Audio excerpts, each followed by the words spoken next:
Hi folks, welcome to the Sabre Zone. This is the video on this channel, if you're new, that always discusses what you had to say and how you said it. So let's take a look at the one I peeked in and stole before I answer all my replies, which I know I've neglected, guys. I've been busy and neglectful, yes. All right, I'll get to that tonight. I most likely won't make videos tonight, or I might make one and jump on all those notes I'm behind. Let's take a look at this. And a shout out goes to number 1 Bert. Some solid points made. Most importantly, they must replicate the late season form and fearlessness when it actually matters. It's easy to look good with nothing on the line. Now they must handle the pressure of meaningful games. Agree 100% on a few of your points too, Bert, but I don't agree that the games that we played with the 2 RJ games, the Heritage game, the comeback game, and the Jack game, I don't think that those games weren't meaningful to that dressing room. I think those were playoff games for for our team this year. I really do. So those games actually mattered. I know you probably didn't mean it the way you said it here, but there wasn't nothing on the line in those 5 games. That I will say in the Sabres' defense, because we had to win those games. We had to win. There was no choice. So we're 5-0 when it counted. But I get what you're saying. What you're saying there is when we're in a playoff push. That's basically what you should have said, so I didn't tear apart your comment just now the way I did. Sorry, Bert. No, nothing personal, buddy, but I had to defend the Sabres on that count there. Look, if we can next year, like Bert is saying, okay, get into a playoff push and the Sabres start winning when they really have to win. When they have to win, like he's saying. Games that count for to getting in and having a shot at the Stanley Cup. And if we can do that and have the same mentality we did this year, we don't want to be a one and done team either, right? We don't want to be a 1 year where it looked really good and then the next year we kind of just fizzle out maybe down the stretch next year. No, I don't think we're going to have that type of team, Bert. Really, I don't think we have to worry. I do really believe that this team is so hungry. They're so hungry. And I think we're going to see that next year. And I think in the meaningful games, for them, it'll be Game 7 in those games, the way they're going to play.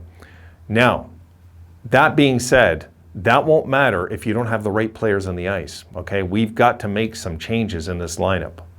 There's guys we have to move along from, trades we have to make, I think. You know, do we trade Olafsen? Do we? Or do we make a mistake trading him because he appears ready to explode all of a sudden again? It's a tough call. It is. I'm not sold on a guy that doesn't play physical. I'm just not. But he's got great hands. Can we teach him to get a little meaner? Because he got meaner down the stretch. He did. I think he got fed up being pushed around.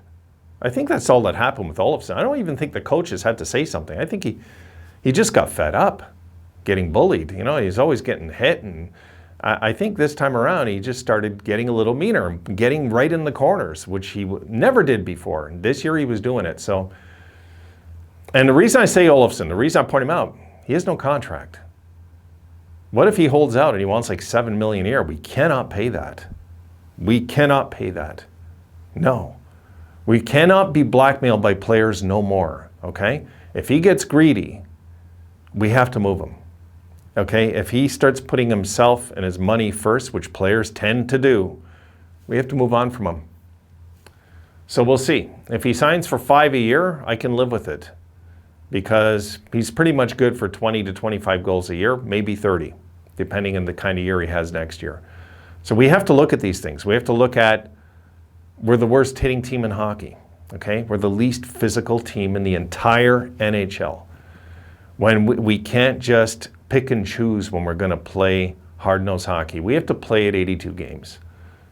82. Yes, we'll have some days, but we can't have those games anymore, guys, where we get 4 hits. Man, how many games did we have under 10 hits this year? I should check that and make a video on it. Really. It would take me hours of research, but I should do it because I'd like to break it down game to game and show you guys why I harp on this team. And if I show you a bunch of games where they didn't get 10 hits in a game, you're going to understand my concern when you see the playoff teams. A bad night in the playoffs is getting 25 hits and under. The Sabres have to be up to the challenge. It was rare they got 25 hits and up this year. Rare. I'm sure less than 10 games. So we have to change that. That's my concern, Bert. That's my concern. If we change that aspect of our game, and then we got the kids coming up, right? We got the kids coming up. Maybe they'll get a little meaner. Maybe they'll get a little tougher, the whole team this next year. And it's going to make those meaningful games down the stretch easier to win if we're not wusses. If we're going to be wusses, forget it. Forget it. We'll be a disappointing team next year, guys. Disappointing team. You're just going to say, my goodness, you know, they gave us such hope last year. And look at this year. We can't make this pass. We can't make this play. And I'm going to be the guy that has to expose the truth and say, yeah, but we're not hitting still. We're not hitting. We're staying in the basement of being a wuss team. Wuss teams don't cut it in the NHL. You take a look. The team that's going to win the Stanley Cup, it won't be the least hitting team. That I promise you. It never is. It won't be. Even teams like Chicago in their heyday when they were winning their cups. No, Chicago, you never had a dynasty. Bettman's out of his mind.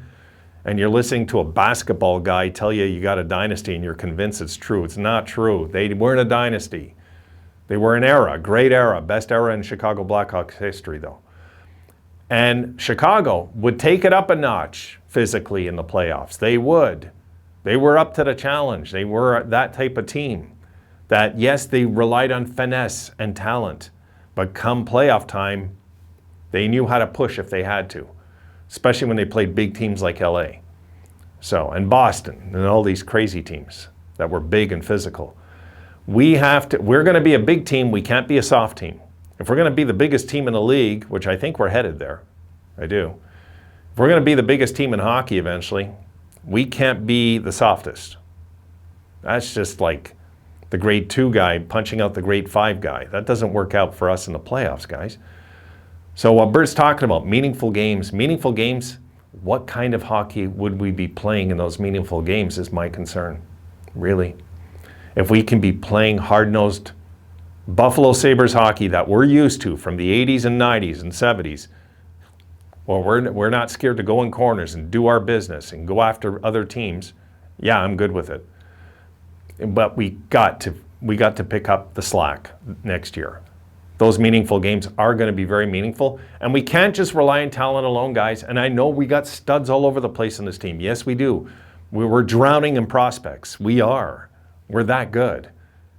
We're the best kept secret in hockey. Remember that going into October. A lot of fans are not going to expect what they're going to run into with our team next year. Some fans are smart enough to be aware of what's going on in Buffalo. Some are. I read some notes and people are saying, yeah, but Buffalo's starting to really turn a corner right now.